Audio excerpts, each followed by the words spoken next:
Most of the players lose not because of the bad luck, it's because of bad hero choices. In this video, I will show you the exact system I'm using and why removing heroes is smartest strategy in Call of Dragons. Ever feel overwhelmed with your hero list? Here's why this can actually cause you bad, and it's very important to remove useless heroes from your watch list. What I mean by that is, you know, we have mages, marksmen, cavalry, and infantry. This is type of troops and heroes that is for the troops.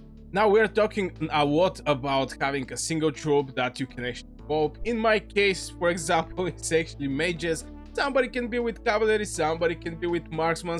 It's close to impossible, or extremely rare cases you're going to see somebody with infantry, but this is going to be, you know, your main troop. But you can actually decide to build something separate, something aside. And for example, this is like Cinder and Fryguard, this combo I built. I'm not marksman main, but this combo, for example, Cinder have like 6 stars, is awakened. Shadow Blades is level 5. Everything in this legion is very well built. But do I actually need these heroes? The answer is only for Behemoth. And I make this huge investment that I personally regret a little. Just because, yeah, long range warfare can come in Call of Dragons at one point again. Maybe, I really don't know. But having that big investment in these two heroes for something that you basically have like 7 fights with the Behemoths in the total KVK.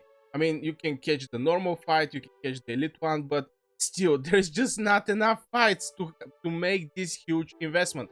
So I think from one point that was actually one mistake that I do, and I definitely have to, if I can bring back the time, some of the heroes are good to be get it. Just to mention, to get these 10 universal tokens, legendary tokens when you level up, still a bundle that you have to buy, but I think it's a good deal. But still, I don't think going for every hero here is the way. I even have heroes that I still didn't recruit. For example, Bachorn. I'm not like 100% sure I want to use this hero.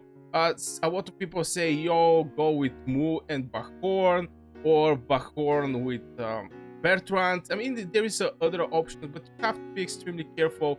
First of all, are you going to play flying units because this is a flying hero in combination with Bertrand? Yeah, it can make some great synergy going around the map and killing some Gathering heroes or AFK legions, but still you can get catched by cavalry. Also, this guy is actually giving pretty decent march speed. March speed bonus is like 20%. But yeah, my point here is don't go for all the heroes. Go for heroes that you need, and don't over invest in something like my Cinder and Frygar that you basically do a couple of fights like this. It's basically a couple of fights with the Behemoth. And right now, Behemoth is extremely easy. You can even enter with the donkeys and you're going to defeat the Behemoth, especially when they have like 5 stacks. This increases the damage they're receiving like 50%, which is crazy. But back in the days, we didn't actually have these stacks over the Behemoths, and the Behemoths was actually a big pain. So this is the type of heroes that you just have to remove from your watch list. Right now in my watch list is the mages and basically the cavalry. I want to build one strong cavalry legions just because of the army group. Maybe in the future these army groups can disappear. I mean, the game decides what it's going to present in the game and what not. But still, I think the cavalry is for now maybe going to be a good idea after I finish my mages. This mage, for example, Thunderlin, still need like 3 levels of this skill. I also need Margaret Zeta to level up. There is just so many things that I have to do for my main troop before I actually go for some kind of one legion for this and that. And now I'm going to talk about my infantry mistake, what I'm doing now. Have you been over investing in unit type did like I did? And this is basically my infantry. Normally you just need one single legion, and this infantry is something like, you know, still infantry is more useful from my Cinder and Frygar that I show you for a couple 1 minute maybe. And Goresh is a great investment, yeah, Goresh for sure.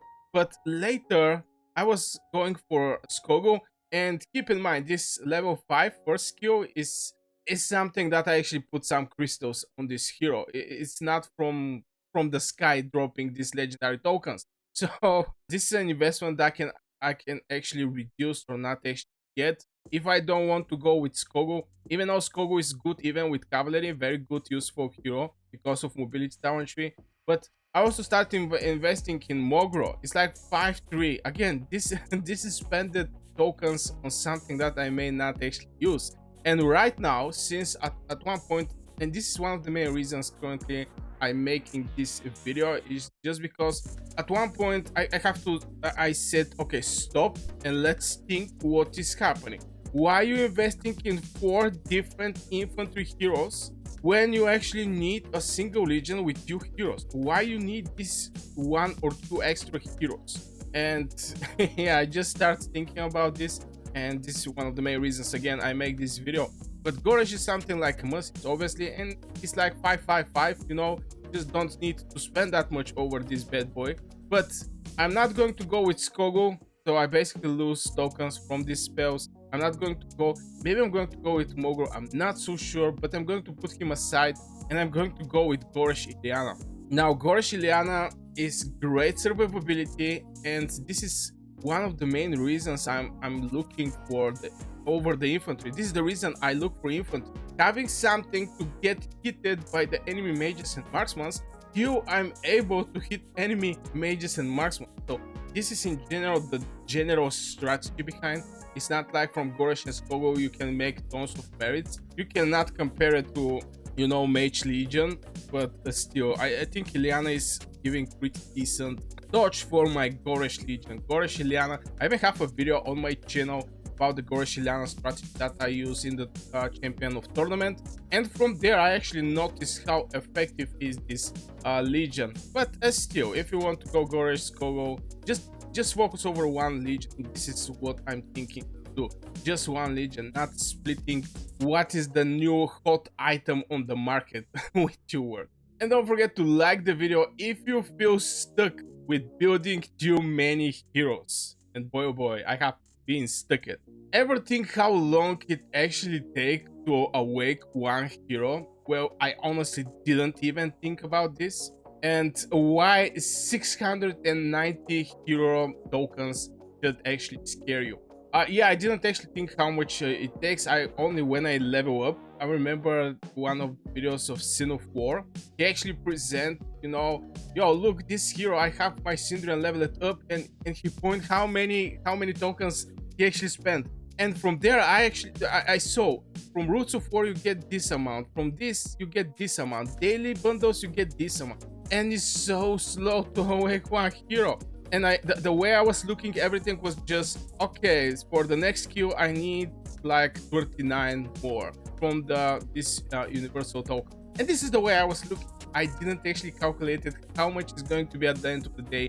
And boy oh boy, you have to be extremely, this is scary. You have to be extremely careful which hero you're awakening, especially if you don't spend in the game. You should basically get the best of the best of the best heroes to go for awakening stage, or maybe heroes like, for example, Goresh. 555 is completely fine with the Goresh, even though I think awakening is giving this extra minus 5% damage resistance, which I think is a very nice. Now physical kin, obviously infantry still can add something on the table, or other hero like this is Margaret can go 555. So my point is, there is heroes that is faster to get the best benefits from these heroes, and to awake 1 hero, boy oh boy, the awakening should matter. And I can actually give you an example for awakening that actually matter, and this is Lilia. I know it's from the bundles. I know you have to basically buy the Lilia bundles, but when you awake her, you get 1 extra legion. She's hitting normally 2 legions, but when she's awakening, she's hitting 3 legions. So you get 1.2k more damage. You also get 1 extra target that you're able to apply the Scorch over this target. So you see how big is the difference between the awakened hero like Lilia. And there is heroes that awakening is not something wow. For example, Frygar is going to give you extra 200 more damage factor. Damage factor 200 is basically nothing. It's basically nothing for spending so much golden heads over this type of hero. You have to be careful with this thing, and having in mind 690. You can even see that, by the way. Not so sure. Yeah, 516 and 174. So 600. Yeah, 690 in total. You need to awake this hero. It's crazy that I actually give. So I guess I did a lot of, I guess, events where I get Frygar tokens and daily bundle, because I have very low legendary hero tokens invest. Everything else is from the bundles. It's just crazy how much tokens is needed, so you definitely have to be careful how you spend tokens. And want to grow stronger without spending more? Well, the gold keys advantage. This is an advantage that most people underestimate. Stop ignoring the easy wins, in my opinion. And in the gold keys, yeah, right now we don't have that much. Let's start from there. Let's see how we're going to get something interesting. But from the gold case, you have very decent heroes. Now, from point of infantry, you're not going to find very nice one. Even though some people was using actually Nika for rally, just because Nika reduced the HP by 30%. Something that also Mogru does, something that also Tudor do.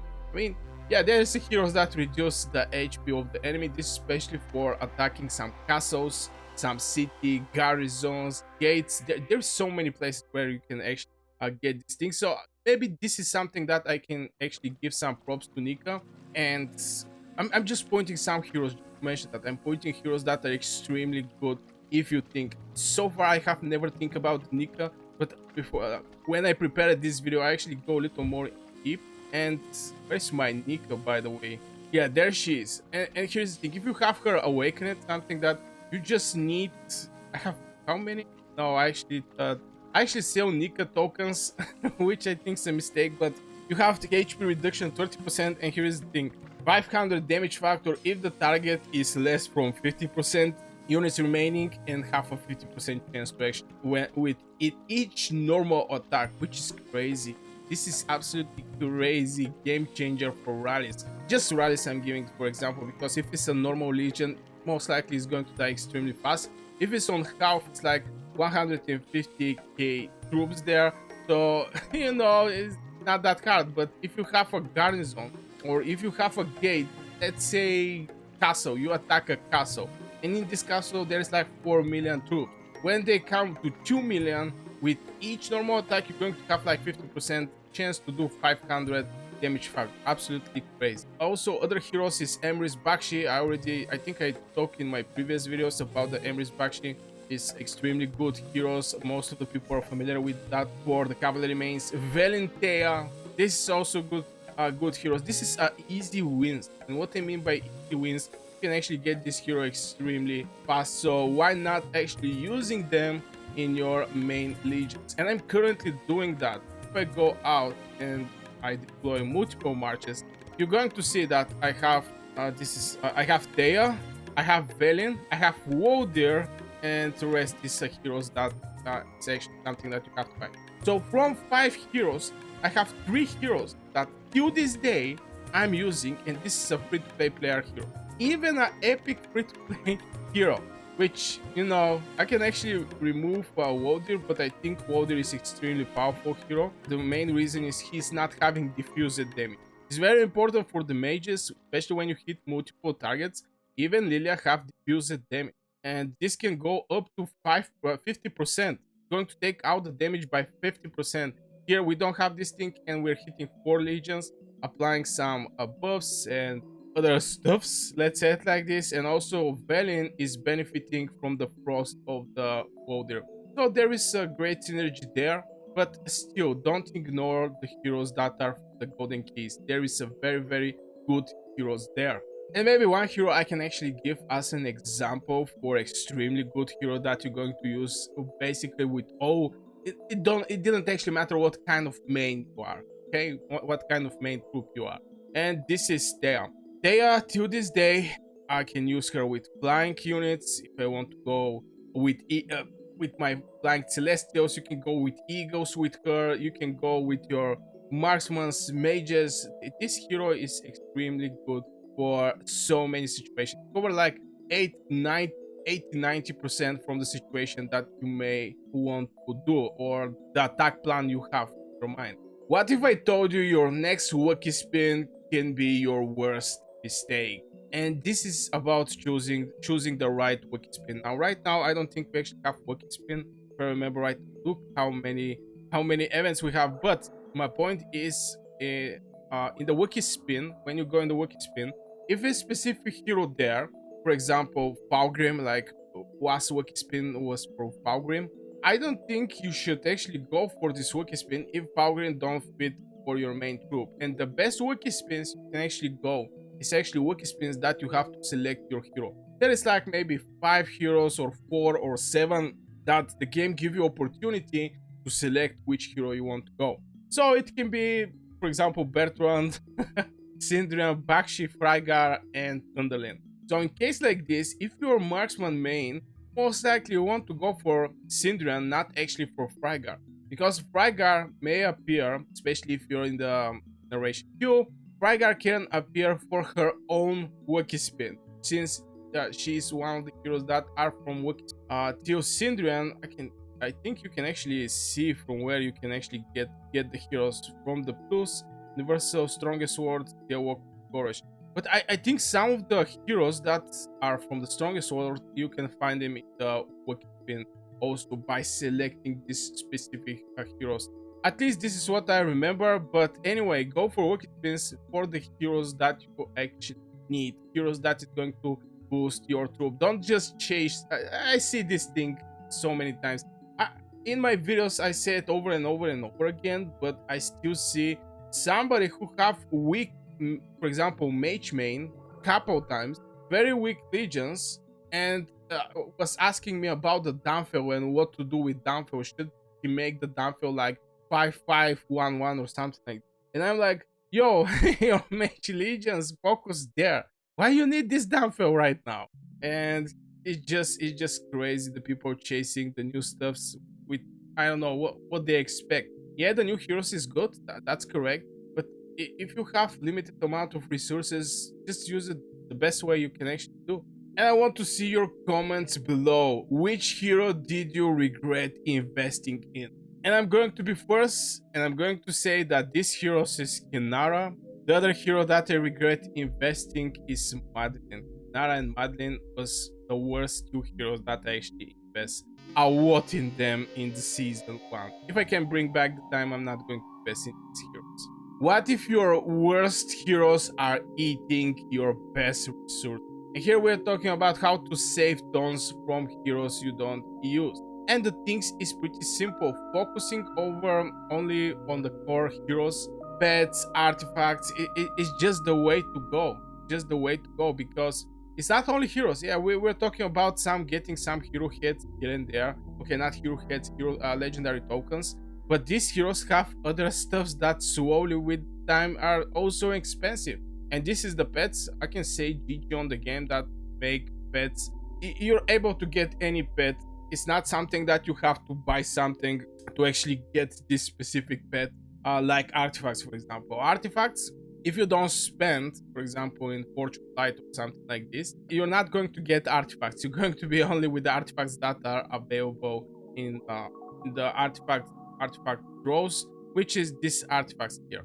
Here we actually have Sorwan Blade. Back in the days there was not there, but I think the game actually adds some extra artifacts. But yeah, if you're a mage main, panic side. That's all, folks. Now some people are talking about Year of Arborn, but this is still defensive artifact. It's not actually for mage. It's something for support legions, maybe, but I'm not so happy with this type of artifacts.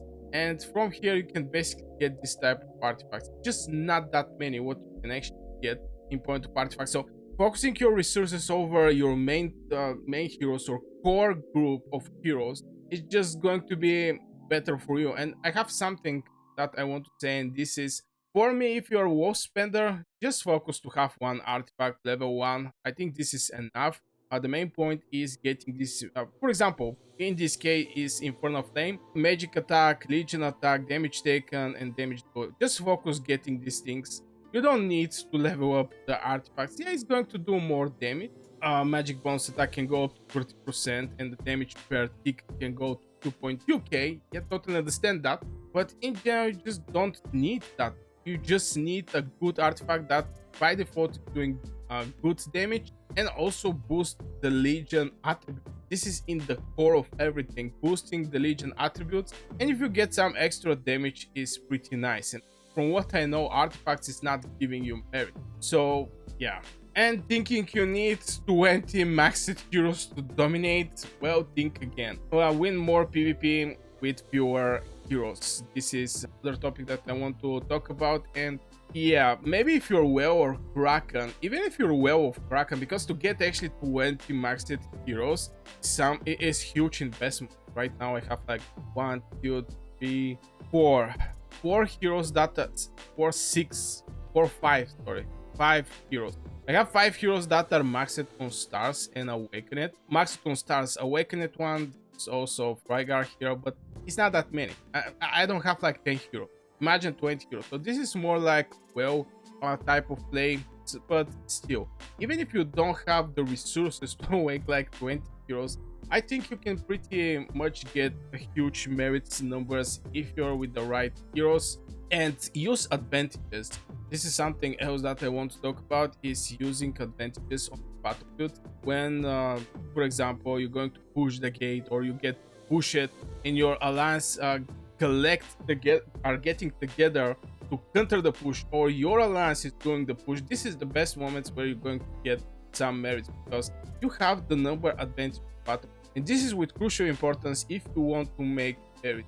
Believe me guys, for like 2 years playing Call of Dragons, it's extremely hard to go victorious when you and 2 more people, basically 15 legions on the battlefield, are fighting against, I don't know, 10 people, and each of these 10 people have like 5, so it's like 50 legions against 15. It's extremely hard to get a positive trace like, and you're vulnerable. Somebody with cavalry can actually strike you, and these days more and more people are switching to cavalry. Just the game actually boosts by a lot the cavalry, and if you're fewer on the battlefield, the danger awaits from so many places. I hope you enjoyed the video so far. Don't forget to subscribe for more Call of Dragons content. Tempted by this new flashy hero? Well, pause and think again. Now, as a content creator, I was thinking I have to get all of the new heroes, you know, and there is a reason behind it. You know? There is a reason. If I make content about Call of Dragons, it's good for me to have these heroes, you know, to test them, but first think how much I can actually invest in these heroes so I can make a proper test, because on 511 is a good test. 511 is a good test. No, most of the people are not going to make the hero awakened, but in same time it's like, okay, if I get this hero and I level up the first spell, first thing you have to get him, and in my case Bahorn was something like 5 or 6 bucks to buy him. You basically was able to buy him directly. I don't think this is still the case. We don't see this thing anymore, but you can find him in the daily deals at one point. So you just need investment or downfell. If I want to get downfell, most likely it's going to cost me 2 or 3 daily deals just to get him, and from there I have to make him like 5-1-1-1 for some good test. But again, I'm content creator, you know, I can actually do that and make a video about it. But for the people who get 0 use from getting the new flashy heroes presented in Call of Dragons, just don't go for them. It's completely pointless. I'm still thinking about Bahorn, by the way. I'm still in the thinking process. But at one point you just build 5 legions, and everything out of this 5 legion as a hero investment should be 2 or 3 times thinking. Should you actually do that? Should you actually go for heroes? Still splitting resources across 10 legions? Well, stop right now. And this is build 5 legion walk-in. Like I mentioned, is you need 5 artifacts, for example. I'm just going to be short over this, but I think people don't understand that you just need 5 legions, and for these 5 legions you need 5 artifacts, you need 5 pets. That's all. This is the main priority. And believe me, it's not something that fast that you can achieve that fast. For example, artifacts. Okay, artifacts at some point maybe it's going to be easy, but let's think about one artifact. Okay, Phoenix Eye I'm going to put it aside. Kingslayer and Sword Blade. I'm going, let's say mage. You're going to have Phoenix Eye from the keys. Okay, it's basically free to play. The other one, Great of Gigantic. Do you know how many keys you have to collect so you can be able to get something in the Forge of Light? Let's say you get the worst pity that is possible. Every 90, I think it was 90 in Forge of Light, every 90 draws you get one legendary. And it's not the legendary you're looking for. The worst case scenario. And then you do again 90, and then you do again 90, and finally you get your third artifact that is going to be the artifact. This is 270 keys. 270 keys, and you can get 5 keys per week from here. So rest should be something that you have to buy or just spend gems. So you can see how extremely hard is actually to get one artifact. So imagine splitting around many troops. You're not going to build anything valuable. Just focus over your 5 legion. And for example, my Mirage Orb, I get it from the artifact toolback. You make like 100 draws, and you can pick the artifact you're looking for. This artifact, I get it from one event in the game where that was Lilia. Do you have Lilia? What level is Lilia? Blah blah blah. So it's basically the game just give us this Infernal Flame. This one I spent so much gems and keys so I can able to get Great Gargantis. And Thunder Elegy, I get lucky. I get it, I think, as first or second artifact from my Forge of Light. So for this one and this one, I spent crazy amount. This one not that. This one still 100 draws is a lot of gems. And this one is basically, yeah, as something that the game give me. So you can see from point of artifact, from point of pets. Currently I'm working over my pets. It's not a easy task. I want to have Sand Lizard. I want to have some good Sapphire Fire Drag, Brewing Bear. But I'm currently going to focus over only Sapphire Fire Drag and the other pets for my mage. This is the thing I'm going to do. I'm not going to think about infantry. I'm not going to think about cavalry or marksmen. I don't care about this troop. My main troop is mages, and I have to get the best use of my mage. And don't forget, you can become a member of this channel to get early access to my videos, also full access to all of my live stream history on the channel. Want to see what actually worked in my account right now? And this is my current Legion plan, heroes, artifacts, and basic pets. I think I show my 5 heroes currently. I'm doing like this: Lilia Thea, Bertrand Tocher, Wodir Velen, Margaret Zeta, Thunderlin, and Mu. This is the heroes from point of pets. I'm going to go over the pets. Oh, I actually use from this Breath of Gigantis with Margaret and Zeta. And this is something in support since I used Celestials with Margaret Zeta. This is to Wodir. This is Infernal Flame, is basically build an artifact for Lilia. Mirage Orb for Bertrand, and Thunder Elegy is for Thunderlin. And from point of pets, I need to make some changes here, but I use Night Rock with Margaret Zeta. Of course, it can be used at something else, but again, I have this pet that is, in my opinion, good enough. But I think Sand Lizard is a good pick for Margaret Zeta, and right now that's why I'm working over my Sand Lizard. I want to remove the Night Rock. I use Sapphire Fire Drag for Lilia, same for Sapphire Fire Drag for Wodir. Here I want to get also Seraphic Fire Drag to use with Thunderlind, but we're going to see what's going to happen. And this is Shadow Fire Drag that I use by Bertrand. It's a 1-star, but get these things leveled just costs so much resources. And if you didn't actually focus over your pets and you split your focus around many pets, you're going to end up with like my pets right now. My pets is complete trash, right? But from point of artifacts and heroes, I think I'm doing fine. Still working for my pets. So I really hope you guys enjoyed this video. Don't forget to like and subscribe if you enjoy Call of Dragons content and my personal videos in general. I wish you a great day and see you next time.